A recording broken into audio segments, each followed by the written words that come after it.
volonté permissive, tu ne vivras jamais la volonté parfaite de Dieu. Certains ici, vous êtes dans des relations qui ne sont pas de Dieu.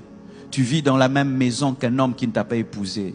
Mais Dieu t'a toujours dit qu'il va te donner ton mari. Mais voici la condition que tu as donnée à Dieu. Donne-moi d'abord mon mari avant que j'abandonne celui-ci. Ça ne marche pas comme ça. Tu lâches Ismaël. Tu dois lâcher Ismaël. Tu dois lâcher Ismaël. Je dis tu dois lâcher Ismaël. Dieu me dit qu'il y a des gens qui sont dans de telles situations, qui sont en train de poser des conditions à Dieu avant d'obéir. Vous allez obéir trop tard.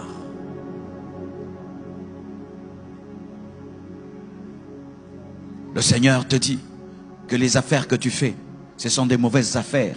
Tu es en train de gagner ta vie, mais dans le vol. Tu gagnes ta vie dans la magouille. Et il te dit d'arrêter ce travail. Mais tu poses cette condition. Seigneur, tu me donnes d'abord un bon travail et alors j'abandonnerai le mauvais. Non, tu abandonnes le mauvais d'abord et le plan de Dieu s'accomplira.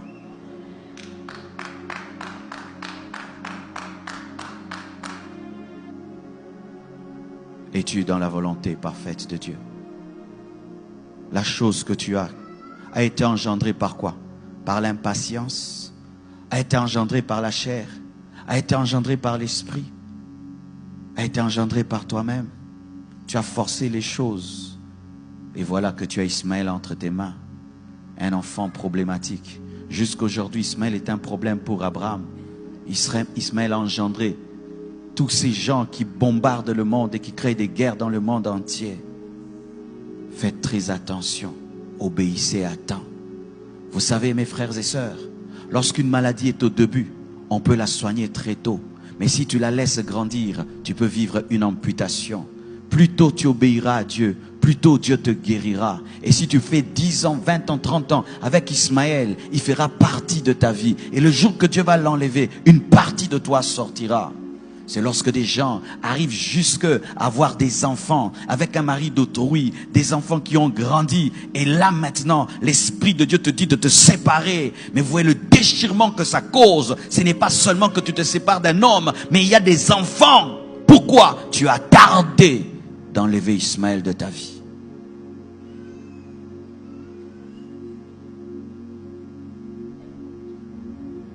Écoutez, c'est bien. Dire qu'on a bien prêché dans la convention, c'est bien. Mais si nous, après nous avoir écoutés, mes frères, vous ne pratiquez pas ce que vous avez entendu, et vous tardez encore, et vous tardez encore, vos cœurs vont s'endurcir. Les hommes de ce monde disent qu'il faut battre le fer lorsqu'il est chaud. Pendant que l'Esprit de Dieu est en train d'opérer dans ce domaine de ta vie, profite-en pour décider et te libérer d'Ismaël. Abraham aimait Ismaël. Ismaël était son fils. Mais quand l'esprit est passé par Sarah pour l'en défaire, très tôt matin, il a obéi. Pourquoi? Parce que s'il faisait 2 semaines, il allait changer d'avis. Je ne sais pas si ça t'arrive. Des fois, pour faire une chose, il faut vite la faire. Car si tu tardes, le diable va te parler et tu vas trouver des arguments pour rester dans un mal pendant 2 semaines. Et puis 2 semaines, ça fait 1 mois, 1 année, 2 ans, 3 ans. Et tu te retrouves à ta mort. Tu n'as jamais abandonné Ismaël.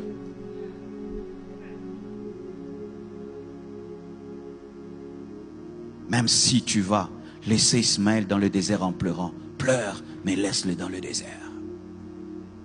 Même si tu vas te séparer de cette fille en pleurant, pleure, mais laisse-la dans le désert. Même si tu vas sortir de cette relation en pleurant, pleure, mais laisse ça dans le désert, parce que Jésus ne vient pas par Ismaël, Jésus vient par Isaac, Jésus vient par Isaac. La promesse n'est pas faite à Ismaël, elle est faite à Isaac, et tu es en train de t'attacher à ce qui ne t'engendrera rien du tout. Certains même, vous êtes dans des églises qui sont des Ismaël. Tu es allé dans une église par colère, tu es allé dans une église par rébellion, tu es allé dans une église par impatience. Et là-bas, tu es en train de mourir spirituellement, tu es en train de mourir en toi-même. Et le Seigneur te parle et il te dit, ce n'est pas l'endroit, mais tu as déjà une responsabilité, tu as déjà des postes, tu as des ceci, de cela, et tu te regardes que tu perdras cela. Tout ce qu'on t'a donné là-bas comme titre, c'est Ismaël. Car des fois, le diable encourage la rébellion en faisant qu'on t'élève dans la rébellion. Ismaël, ce sont des faux papiers. Des faux papiers. Tu t'appelles Jonathan, mais dans tes papiers, tu t'appelles Gaylor. Des faux papiers. Une vie de mensonge où tu mens chaque année et chaque mois. Ismaël, une vie qui n'est pas ta vie. Lorsque tu regardes ta vie, est-ce que c'est ta vraie vie? Aimes-tu ta vie? Es-tu heureux de cette vie que tu as? C'est Ismaël. Tu dois quitter cette vie, mais tu dois décider quand? Le matin. Maintenant.